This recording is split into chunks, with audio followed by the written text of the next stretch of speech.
think I stayed too much in the party life, you know? I was enjoying the win. I didn't want to really talk about this, but I'm just going to be open up with you guys. I couldn't even go out to family parties because I felt like I let my family down. I had to move on, but now I feel so much better.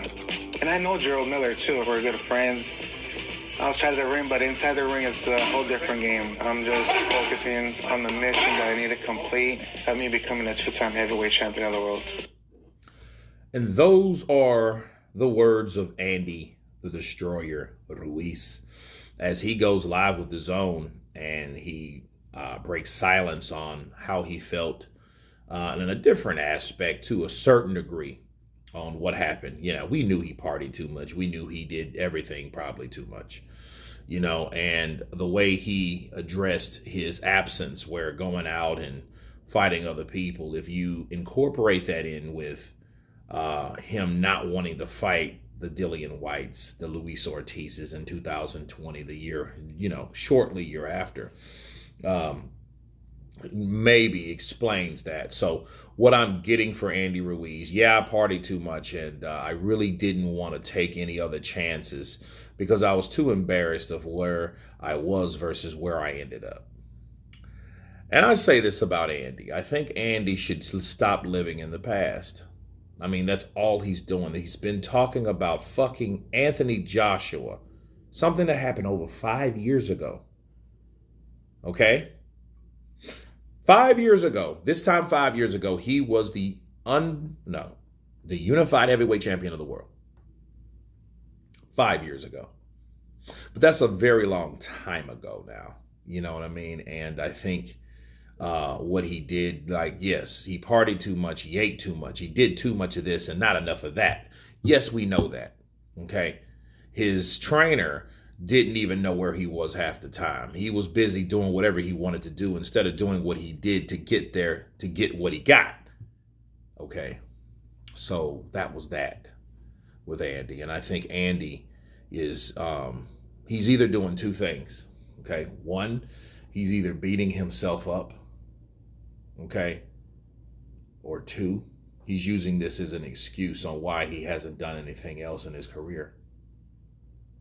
Let's just keep it a buck. You know, when you really look at Andy Ruiz, the only thing that he's done significant was beat AJ in a fight that, you know, for one, people thought AJ was compromised. Okay? AJ never said that because, you know, he's too macho for that. But, you know, a lot of people, it was already out, unfortunately for him. Well, fortunately for him, because the word was already out. Okay, before Jarrell Miller got popped with 3 different PEDs, Serafina, which was the manager of Jarrell Miller, already knew that Anthony Joshua was compromised. Someone had knocked him out in sparring. So that was already out. So they already knew, like, oh shit, AJ just got hurt, you know, and he's not calling the fight off. He's too proud for that shit. So guess what, Jarrell? Let's do our thing. Talk shit and beat his ass. Now, for the record, I think anybody with any type of determination would have beat AJ. You know what I mean? Just looking at that, you know, looking at Jarrell Miller could have been the heavyweight champion of the world, being an undisputed, an undefeated unified champion of the world. And, you know, that was before, again, he got caught. Well, Andy filled his slot and he took over. You know what I mean? And he just so happened to have a good chin. He did get dropped for the first time in his career. You know what I mean? And I understand. And I can only imagine what Andy went through. Because here's the thing. Just my sympathy hat, if I put it on for just a second. Andy Ruiz never thought that he would be where he was. So the fight, getting it by itself was like ka-ching ching. I get that. Then you fuck around and win. That's overwhelming. And he wasn't ready for that. We know that. We pretty much experienced that with him. My doubts with Andy, and I'm like, okay, based on how Andy started acting, he started talking shit about AJ.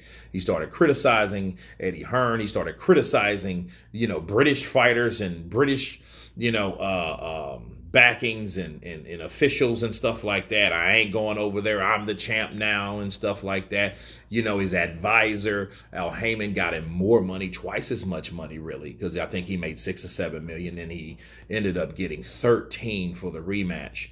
So knowing that before you even fight, you already know, well, fuck, I'm set. I'm already rich right now with 7 million. Now I'm getting 13. Oh man, I'm going to party till I drop. And I get that. And that's what happened. And he came in down there 300 pounds and he got boxed for 12 rounds.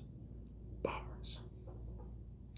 But him talking about Anthony Joshua and himself and that saga that went on in 2019 is getting very, very old.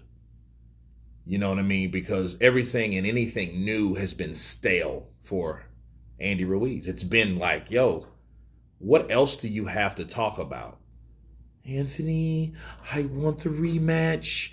Please, God, help me get it. Like, don't, you know what I mean? And you call out David Benavidez. Why would you mention David Benavidez? And at that point, people started to be like, whoa, what's wrong with Andy? And it just dawned on me, Andy may just be a guy that's stuck in a certain realm of time. And it happens, especially when that's the best time of your life. You know, some people just can't get over that one time in their life and they can't live to see another good segment of time. It happens, you know. So AJ, you know, getting beat like that, and then people casted doubt only for that shot. And I mean, because of that, though, it wasn't because Andy was just doing good things. If he would have fought Dillian Whyte, beat Dillian Whyte, that would have been different because Dillian Whyte is the rival of AJ. If he'd have beat Luis Ortiz in 2020, he probably would have been a lot different. People would have looked at him different because now he's done something that only Wilder did. Okay, so, you know, a lot of things that he could have done, he didn't do. Okay. And I think he was just hung up in the past, and I think he should definitely, for once and for all, get over it. But you guys tell me what you think of Andy Ruiz stating that he partied too much, did too much, drank too much, everything too much. Of course, please subscribe. And you guys been Counterpunch. Peace.